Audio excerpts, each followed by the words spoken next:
இயற்கையான டேட்ஸ், பாதாம், பிஸ்தா, cash and honey கொண்டு தயாரிக்கப்பட்ட லயன் டேட் நட் பைட்ஸ். அம்மாக்களின் நம்பிக்கையான கோல்ட் வின்னர் 5 குவாலிட்டில வேற ரேஞ்ச்.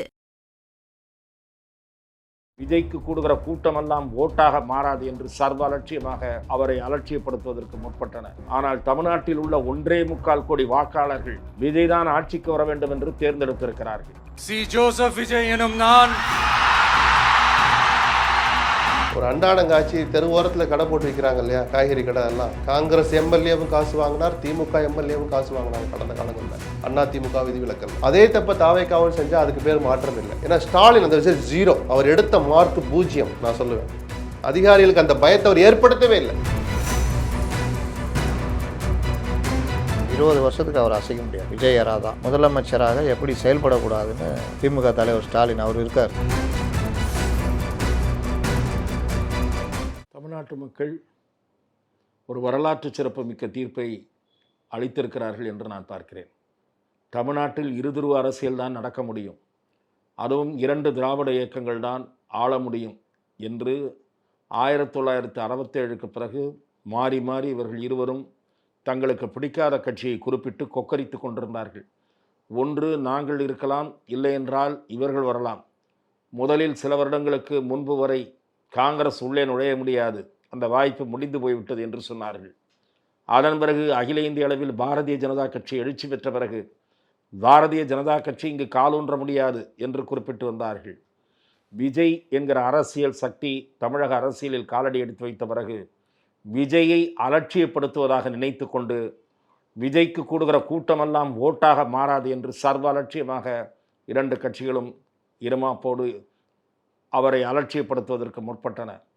ஆனால் தமிழ்நாட்டில் உள்ள 1.25 கோடி வாக்காளர்கள், 35% வாக்காளர்கள் விஜய் தான் ஆட்சிக்கு வர வேண்டும் என்று தேர்ந்தெடுத்திருக்கிறார்கள். அப்படி தேர்ந்தெடுத்த போது இன்னொரு 15 இடங்கள் அவருக்கு கூடுதலாக கிடைத்திருந்தால் யாருடைய தயவையும் நாடி இருக்க வேண்டிய நிலைமை அவருக்கு நேரிட்டிருக்காது. அவருக்கு தனிப்பெரும்பான்மை, அதாவது தனியான சிங்கிள் லார்ஜஸ்ட் பார்ட்டியாக அவருடைய கட்சி எமர்ஜ் ஆனது. ஆனால் 11 இடங்கள் கிட்டத்தட்ட அவர் ராஜினாமா செய்த பிறகு, அதாவது 2 இடங்களில் போட்டியிட்ட அவர் ஒரு இடத்தில் ராஜினாமா செய்ய வேண்டும். அதற்கு பிறகு 11 இடங்கள் தேவை என்கிற நிலையில் 4-5 நாட்கள் தமிழக அரசியலில் என்ன மாற்றம் வருமோ, என்ன நடக்குமோ என்ற ஒரு கவலை தமிழக வெற்றி கழகத்திற்கு மட்டுமல்ல, அரசியல் தெரிந்த விவரம் தெரிந்தவர்கள் மத்தியிலும் மீண்டும் ஒரு தேர்தல், ஜனாதிபதி ஆட்சி, கவர்னர் ஆட்சி என்கிற மாதிரியான சூழ்நிலை உருவாகிவிடுமோ என்ற கவலை பலரிடையே இருந்தது. ஆனால் அப்படிப்பட்ட குழப்ப அரசியல் மீண்டும் விஜய்க்குத்தான் பேராதரவாக திரும்பும் என்பதை சில கட்சிகள் சரியாக புரிந்து கொண்டு தங்களுடைய ஜனநாயக கடமையும் உணர்ந்து தங்களோடு பெருமளவுக்கு ஒத்திசைவாக இருக்கக்கூடிய விஜய் கட்சியை ஆதரிப்பதில் தவறில்லை என்று புரிந்து கொண்டு ஆதரவு கரம் நீட்டுவதற்கு முன்வந்தன. அந்த வகையில் மார்க்சிஸ்ட் கம்யூனிஸ்ட் கட்சி, இந்திய கம்யூனிஸ்ட் கட்சி, இந்திய யூனியன் முஸ்லீம் லீக் ஆகிய 3 கட்சிகளின் முடிவையும் நான் வரவேற்கிறேன், பாராட்டுகிறேன். காங்கிரஸ் கட்சியினுடைய ஆதரவு என்பது கடும் விமர்சனத்தை சந்தித்தது. அதற்கு காரணம், காங்கிரஸ் கட்சி ஆதரவு தருகிற கடிதத்தில் நாங்கள் நாடாளுமன்ற தேர்தலிலும் உள்ளாட்சி தேர்தலிலும் கூட இந்த கூட்டணி தொடரும் என்று அவசரப்பட்டு அறிவித்தார்கள். அவ்வாறு அறிவித்தது நேச்சுரலாக விமர்சனம் எழுவதற்கு வழிவகுக்கத்தான் செய்யும். தேர்தல் முடிவுகள் வெளிவந்து அடுத்த நாளே நீங்கள் கூட்டணி மாறுகிறீர்கள் என்றால் நிச்சயமாக அது சந்தர்ப்பவாதமாகத்தான் பார்க்கப்படும். ஆகவே காங்கிரஸ் கட்சியை பற்றி விமர்சனங்கள் எழுந்தன. ஆனால் என்னை பொறுத்தவரை காங்கிரஸ் கட்சிக்குத்தான் பெரிய இழப்பு. காங்கிரஸ் கட்சி இந்த தேர்தல் நடப்பதற்கு, கூட்டணிகளெல்லாம் பேசப்பட்டதற்கு முன்பாக எடுத்த நிலையில் உறுதியாக இருந்திருந்தால், கூட்டணி ஆட்சியில் இடம் தந்தால்தான் திமுகவுடன் கூட்டணி, இல்லை என்றால் கிடையாது என்கிற முடிவில் உறுதியாக இருந்திருந்தால் தமிழ்நாட்டு தேர்தல் முடிவுகளே மாறியிருக்கும். கிட்டத்தட்ட தாவேகாவுடன் காங்கிரஸ் கூட்டணி சேர்ந்திருந்தால் 160-170 இடங்களில் நிச்சயம் அந்த கூட்டணி மகத்தான வெற்றியை பெற்றிருக்கும். அதன் மூலம் காங்கிரசும் இன்றைக்கு ஆட்சி அமைச்சரவையில் பங்கேற்கக்கூடிய சூழல், எந்த கட்சியின் ஆதரவு கேட்க வேண்டாத சூழல் விஜய்க்கு ஏற்பட்டிருக்கும். ஆனால் அதை கெடுத்தது திரு செல்வ பெருந்தகையும் திரு ப. சிதம்பரமும் தான். ஆகவே தேர்தலுக்கு முன்பாகவே தாவேகாவுடன் சேர வேண்டும் என்ற விருப்பம் பெரும்பாலான காங்கிரஸ் நிர்வாகிகளுக்கு இருந்தது. அதுதான் இப்போது நிறைவேறி இருக்கிறது. ஆகவே அந்த வகையில் பார்க்கப்பட்டால் காங்கிரஸ் பெரிய விமர்சனத்திற்கு ஆளாக முடியாது, கட்சிக்காரர்கள் மத்தியில் ஆக முடியாது. எந்த வகையிலும் விஜய் ஒரு நல்ல மாற்றம் என்று நம்பி வாக்களித்திருக்கிறார்கள் மக்கள். இந்த ஜனநாயக தீர்ப்பை சில கட்சிகள் மதித்து ஆதரவளிக்க முன் வந்திருக்கின்றன. இவ்வளவு வெளிப்படையா கிட்டத்தட்ட உலகம் முழுக்க இருக்கிற தமிழர்கள் அதை கவனிக்கிறாங்கன்னு தெரிஞ்சிருந்தும் பச்சை பொய் பேசியிருப்பாருன்னு நான் விமர்சிக்க விரும்பலை. அது அப்படியே செயல் வடிவம் காட்டணும்னு நான் விரும்புகிறேன். இங்கே அதிகார மையங்களுக்கு இடமில்லை, நான் ஒரு மையம்தான்னு சொல்கிறார். தவறு செய்ய விடமா, நானும் தவறு செய்ய மாட்டேன், தவறு செய்யவும் விட மாட்டேன். யாராவது ஆட்டம் போடணும்னு நினச்சிங்கன்னா என்னையோட அந்த எண்ணத்தை மாற்றிக்கிங்கன்னு சொன்னார் இல்லையா? இதை சொல்லல மட்டும் இல்லாமல் செயல்லையும் எவ்ரிடே அவருடைய நடவடிக்கைகளையும் அதை காட்டணும், அமல்படுத்தணும், கண்காணிக்கணும். ஏன்னா கடந்த 3 நாட்களில் வர்ற செய்திகள் அவ்வளோ ஆரோக்கியமாக இல்லை. ஏதோ நடக்கக்கூடாது நடந்துச்சுன்னு இல்லை. திராவிட இயக்கங்கள் என்ன செய்தார்களோ அதவே தாவாக்கினார் அங்கங்கே மாவட்டங்களை செஞ்சுட்டு இருக்கிறாங்க. ஒயின் ஷாப்புக்கு தான் முதல்ல போகிறாங்க, இனிமேல் மாமூலை எங்களுக்கு கொடுங்கங்கிறாங்க. விஜய் குடியிருக்கிற நீலாங்கரை ஈசிஆர் சாலையில் மாமூல் வசூலிக்க ஆரம்பிக்கிறாங்க. அப்போ என்ன பண்ணணும்? இதை தடுக்கிறதுக்கு என்ன பண்ணணும்னு பார்க்கணும். மாவட்டம் தோறும் ஒரு தொலைபேசி, இலவச தொலைபேசி என்ன கொடுங்க. தகுந்த அதிகாரம் அளிக்கப்பட்ட அதிகாரிகளை அந்த நம்பருக்கு பொறுப்பாக அந்த அறையில் உட்கார வைங்க. எவன் தப்பு செய்யறான்னு பொதுமக்களை சொல்லுங்க. கட்சிக்காரனாக இருந்தாலும் சமூக விரோதிகளாக இருந்தாலும். மாமூல் வசூலிக்கிறது தான் லஞ்சத்தினுடைய முதல் தொடக்க புள்ளி. ஏழை ஜனங்களில் வகுத்திலேயே ஏறி மிதிக்கிற வேலை.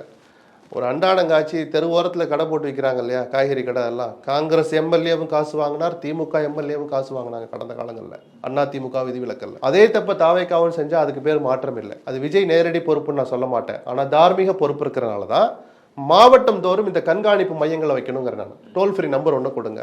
ஒட்டுமொத்த மாநிலத்துக்கு ஒரு நம்பர் சென்னையில் வச்சு ஒரு யங் அண்ட் எனர்ஜெட்டிக்னு சொல்லுவோம்ல, அப்படி ஒரு டீமை போடுங்க. அது வந்த கால் நிஜமா, அதில் சொல்லப்பட்ட விஷயங்கள் நிஜமானு விசாரிங்க. சொந்த கட்சிக்காரனாக இருந்தால் அவன் மேலே தான் முதல்ல நடவடிக்கை எடுக்கணும். சமூக விரோதிகள் மேலே கூட 2வது நடவடிக்கை எடுக்கணும். அப்போ தான் இந்த ஆட்சி விஜய் நினைக்கிற மாதிரி ஒரு தூய்மையான ஆட்சியாக இருக்க முடியும். எந்த அதிகாரியும் மாற்றத்திற்கு அப்பாற்பட்டவர் அல்ல. தவறு செய்ததாகவோ அல்லது எனக்கு தவறான தகவலை தந்ததாகவோ அல்லது எனக்கு முழுமையான தகவலை தராமல் தடுத்தார் என்றோ எனக்கு தெரிய வந்தால் உடனடியாக அந்த அதிகாரி மாற்றப்படுவார் அப்படிங்கிற மெசேஜை விஜய் நேரடியாகவோ மறைமுகமாகவோ சொல்லி அமல்படுத்த தொடங்கிட்டாலே அதிகாரிகிட்ட ஒரு பயம் வந்துடும். ஏன்னா ஸ்டாலின் அந்த விஷயம் 0, அவர் எடுத்த மார்க் 0. நான் சொல்லுவேன் அதிகாரிகளுக்கு அந்த பயத்தை அவர் ஏற்படுத்தவே இல்லை. ஏன்னா அவர் அந்த விஷயத்தில் அவர் கொஞ்சம் திரைமறைவிலேயே வச்சுருந்தாங்க, ஒரு கூண்டுக்குள்ளே வச்சுருந்தாங்க. அவர்கிட்ட எதையுமே போக விடலை. தவறு செஞ்ச அதிகாரிகள் யார், அவரை காப்பாற்றுறது யாருங்கிற விஷயம் ஸ்டாலினுக்கு போகவே இல்லை. ஒரு அதிகாரி கூட ஒரு வேகத்தில் சஸ்பெண்ட் பண்ணார், டிரான்ஸ்ஃபர் பண்ணார், நீங்கள் 5 வருஷத்தை பார்க்கவே முடியாது. ரொம்ப ரேர். அந்த தவறு விஜய் செய்யாமல் இருந்தாலே போதும். அந்த சமரசத்தை செஞ்சு தான் இந்த ஆட்சி நடக்குது. இது ஒரு தலைவலின்னு நான் சொல்லிட்டேன். இது நீண்ட கால தலைவலி தான். அப்போது 2வது ஆப்ஷன் என்ன? அண்ணா திமுக போகணும். வச்சிருக்க நம்பர் வச்சுப்பா. திமுக கிட்ட அவர் போக முடியாது, போக மாட்டார். மதவாத சக்திகளோடு நான் போக விரும்பலைங்கிறத இவங்ககிட்டலாம் அடுத்து போய் வற்புறுத்தி கெஞ்சி ஆதரவு வாங்கினதை பார்த்தாலே எந்த சூழலையும் நான் பிஜேபி இருக்கிற பக்கம் திரும்பி பார்க்க மாட்டேங்கிறத காமிச்சிட்டார். மதவாத சக்திகளோடு நான் போக விரும்பலைங்கிறத அவரோட என்ன ஓட்டத்தை நம்மளால் புரிஞ்சிக்க முடிஞ்சது. தமிழ்நாட்டு அரசியலை ஒப்பிட்டு பார்த்தா அது நல்ல முடிவு தான். அதுக்கு அடுத்த வாய்ப்பு என்ன? திமுக போக மாட்டார், அதிமுக தான் போயாகணும். அந்த அதிமுக பிஜேபி அணியிலிருந்து என்டிஏவிலிருந்து நாங்கள் விலகிவிட்டோன்னு வேலுமணி தனி அணியாக வந்தாலும் இல்லை எடப்பாடியோடு சேர்த்து அதிமுக என்கிற ஒட்டுமொத்த உருவில் வந்தாலும் பிஜேபி அணியை விட்டு நாங்கள் வெளியே வந்துட்டோம், என்டிஏவிலிருந்து வெளியே வந்துட்டோம்னு சொன்னாதான் விஜய் அந்த ஆதரவை ஏற்க முடியும். புரியுதுங்களா? அவங்க அந்த அறிவிப்பே விடலை. விஜய்க்கு எங்கள் ஆதரவு லெட்டர் கொடுத்து இவரும் வாங்கிட்டு போஸ்ட் கொடுத்தாருன்னா விஜயனுடைய அரசியல் என்னன்னு பார்ப்பீங்க. புரியுதுங்களா? சரி, அந்த அறிவிப்பை கொடுத்துட்டு வர்றாங்க உள்ள. எடப்பாடி ஒத்துக்கலைனாலும் குறைஞ்சபட்சம் 36 எம்எல்ஏக்கள் வேலுமணி ஆதரிச்சு அவங்க நேற்றே பேச்சு தொடங்கிட்டாங்க. விஜயே பேச்சு நடத்துகிறதா ஒரு தகவல் உண்டு, நேரடியாகவும் மறைமுகமாகவும். அதில் அர்த்தம் இருக்குது, நீங்கள் புரிஞ்சுக்கோங்க. இன்று இரவு நாளைக்குள்ளே அவங்க சொல்ல போகிறாங்க எத்தனை மந்திரி தர போகிறாங்கன்னு. அப்போ இதுவும் ஒரு வகையில் சமரசமான ஆட்சி தான். வேறு வழி இல்லை. நிலையான ஆட்சி வேணும்னா இந்த சமரசத்தை விஜய் செஞ்சு தான் ஆகணும். நீங்கள் யாரை ஊழல் சக்தின்னு சொன்னீங்களோ அந்த ஊழல் சக்தியில் 5 பேரை நீங்களே அமைச்சராக்க போகிறீங்க. தவிர்க்க முடியாது. அந்த ஊழல் சக்தியில் தன்னிடம் சேர்த்து அந்த அளவுக்கு ஊழல் செய்ய விடாமல் அல்லது ஊழலே செய்ய விடாமல் விஜய் தடுத்துட்டாருன்னா அவருடைய முயற்சியை நாம் என்கரேஜ் பண்ண தான் செய்யணும். அதிகார மையம் நான் தான், என்னை தாண்டி யாரும் இல்லைன்னு சொல்கிறாரு. அதை கரெக்டாக கடைப்பிடிச்சாருன்னா ஒன் பவர் சென்டராக இருந்தால் பிரச்சனை. ஆமாம், ஜெயலலிதா மாதிரி வராது. பணம் சம்பாதிக்கிறது குறிக்கோளாக என் கூட வராதிங்கன்னா வராது. பணம் சம்பாதிக்காமல் யாருமே எந்த கவர்மெண்ட்டும் இருக்காது. ஆனால் இவர் சொன்னாரே சார், பவருக்கு வந்துட்டு ஒரு ஆடி பார்க்கலான்னு ஆசைப்பட்டீங்கன்னா அதான் சொல்கிறேன். அதெல்லாம் அவர் சினிமாவில் பேசுகிற மாதிரி பேசிட்டாப்புல, நடைமுறை வேற யாரில் இருக்கும். அதனால் அவர் முன்னாடி சவால் இருக்குது. கவர்மெண்ட்டு ரன் பண்ணுறது மட்டும் இல்லை, கட்சியும் ரன் பண்ணணும். இன்னும் பல பிரச்சனைகள் இருக்குது. பாதுகாக்கிறது பெரிய விஷயம். அது அவர் முன்னாடி இருக்கிற முதல் சவால். அதை அவர் கரெக்டாக பண்ணிட்டாருன்னா ஒரு 20 வருஷத்துக்கு அவர் அசைக்க முடியாது. விஜய் எரா தான். நியூ எரா ஸ்டார்ஸ் நாவ். அது நடக்கும். இன்னொன்று, அவர் இந்த பவர் இது வளர விடாமல் பார்க்குறது, அது எல்லாத்தையும் தாண்டி அவருக்கு முன்னாடி பெரிய உதாரணம் இருக்குது. முன்னுதாரணம். முதலமைச்சராக எப்படி செயல்படக்கூடாதுன்னு இன்னைக்கு போய் பார்த்தார திமுக தலைவர் ஸ்டாலின். அவர் இருக்கார். அதனால் எதை சொன்னாலும் நம்புறது, எந்த அதிகாரி சொன்னாலும் நம்புறது. அதிகாரிகள் ரொம்ப அழகாக சொல்லுவாங்க, கதைலாம் சொல்லுவாங்க, திரைக்கதை சொல்கிற மாதிரி சொல்லுவாங்க. அதிமுகவிலிருந்து ஒருவேளை எஸ்பி வேலுமணி தலைமையில் இப்போ தாவேக்காவுக்கு ஆதரவு அதான் சொல்ல வரேன். அமைச்சரவையில் பங்குலாம் கொடுப்பாங்க. எப்படி வேணாலும் நடக்கும்னு சொல்கிறது காரணம், திடீர்னு மறுபடியும் திமுக ஆதரவு அப்படின்னு ஒரு டீம் கிளம்புது வச்சுக்கோங்க. அப்போ உங்களுக்கு யார் சரி? இப்போ நீங்கள் சொல்கிற இடதுசாரின்னு வீசிக்காவும் சொல்கிறீங்களா? ஓகே. இடதுசாரி கிளம்ப மாட்டாங்க. ஓகே. ஏன்னா முடிவு டெல்லியில் எடுக்கிறாங்க. ஓகே. அதனால் இப்போ இவங்க கிளம்புறாங்க வச்சுக்கோங்க, திடீர்னு விசிக்க அதாவது இந்த அமைச்சரவை இதில் ஏதாவது வாபஸ் வாங்குறாங்க, முஸ்லீம் லீக் வாபஸ் வாங்க, நம்ம 116 வந்துடுவார். இந்த ரொம்ப நெருக்கத்தில் வச்சுக்கிட்டுலாம் ஆட்சி நடத்த முடியாது. அடிக்கடி பிரச்சனை பண்ணிக்கிட்டே இருப்பாங்க. அதை பண்ணாத, இதை பண்ணாத, இது அதுன்னு. அதிமுக அந்த அளவுக்கு பிரச்சனை வராது. மத்திய அரசோட ஒத்து போகாத, பிஎம்சிக்கு ஓகே பண்ணாத. இன்றைக்கி வந்தே மாதத்துக்கு ஆரம்பிச்சிட்டாங்கல்ல. வந்தே மாதரம் பற்றி அவங்களுக்கு எல்லாருக்குமே தெரியும். விஜய் விட அவங்களுக்கு நல்லா தெரியும். வந்தே மாதரம் மேண்டேட்ரி. அது உங்களுக்கு இவர் கவர்னரு ஜனாதிபதி கலந்துக்கிற நிகழ்ச்சியில் பாடணும் அப்படின்னு உள்துறை அமைச்சகம் உத்தரவே போட்டிருக்கு. எல்லாம் இவர் ஜனவரி மாதமே அந்த உத்தரவு வந்தது. கம்முன்னு இருந்தாங்க மௌனச்சாமியார்கள் எல்லாரும். இப்போ இந்த ஃபங்க்ஷனில் பாடுறாங்கன்னா ஐயோ ஐயோன்னா நான் விஜய் பதவியேற்ற பிறகு தான் முதலமைச்சர். அந்த விழாவை நடத்துகிறது யார்? ஆளுநர் தான். அப்போ ஆளுநர் கலந்துக்கிற நிகழ்ச்சி, அதில் வந்தே மாதரம் முதல்ல, தேசிய கீதம் 2வதுன்றது தான் ப்ரோட்டோகால். அதை பாடுறாங்க. இப்போ இதுக்கே என்னென்ன சொல்கிறாங்க, சிபிஎம்மில் ஆரம்பித்தது, திருமாவளவன் ஆரம்பித்தார், சிவகணேசன் மட்டும் ஆரம்பிக்கலை. ஏன்னா இப்போ ரொம்ப நெருக்கமாகறாங்க. என்னமோ பிரிஞ்சு போனது பார்க்கணும் அப்படின்னு கட்டி பிடிக்கிறாங்க. அப்போ எவனோ எங்கேயோ தொடர்பு எப்படி வச்சுன்னுக்கிறானுங்க பாருங்கள்.